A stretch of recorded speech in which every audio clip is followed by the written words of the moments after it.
The Pharisees and Sadducees came to test Jesus. They asked him to show them a sign from heaven. He replied, "In the evening you look at the sky, you say, 'It will be good weather, the sky is red.' And in the morning you say, 'Today it will be stormy, the sky is red and cloudy.'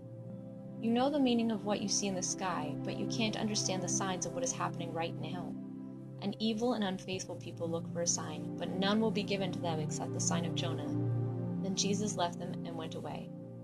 The disciples crossed over to the other side of the lake. They had forgotten to take bread. "Be careful," Jesus said to them. "Watch out for the yeast of the Pharisees and Sadducees." The disciples talked about this among themselves. They said, "He must be saying this because we didn't bring bread." Jesus knew what they were saying, so he said, "Your faith is so small. Why are you talking to each other about having no bread? Don't you understand yet? Don't you remember the 5 loaves for the 5,000? Don't you remember how many baskets of pieces you gathered? Don't you remember the 7 loaves for the 4,000? Don't you remember how many baskets of pieces you gathered? How can you possibly not understand? I wasn't talking to you about bread, but watch out for the yeast of the Pharisees and Sadducees." Then the disciples understood that Jesus was not telling them to watch out for the yeast using bread. He was warning them against what the Pharisees and Sadducees taught.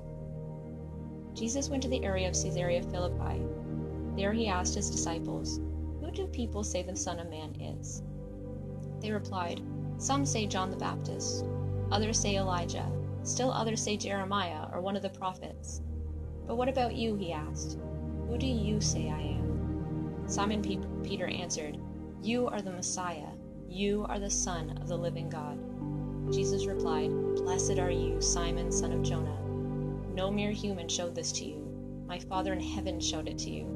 Here is what I tell you. You are Peter. On this rock I will build my church. The gates of hell will not be strong enough to destroy it. I will give you the keys to the kingdom of heaven. What you lock on earth will be locked in heaven. What you unlock on earth will be unlocked in heaven." Then Jesus ordered his disciples not to tell anyone that he was the Messiah. From that time on, Jesus began to explain to his disciples what would happen to him. He told them that he must go to Jerusalem. There he must suffer many things from the elders, the chief priests, and the teachers of the law. He must be killed, and on the 3rd day rise to life again. Peter took Jesus to one side, and he began to scold him. "Never, Lord," he said. "This will never happen to you." Jesus turned and said to Peter, "Get behind me, Satan. You are standing in my way. You do not have in mind the things God cares about. Instead, you only have in mind the things humans care about." Then Jesus spoke to his disciples. He said, "Whoever wants to be my disciple must say no to themselves. They must pick up their cross and follow me. Whoever wants to save their life will lose it, but whoever loses their life for me will find it.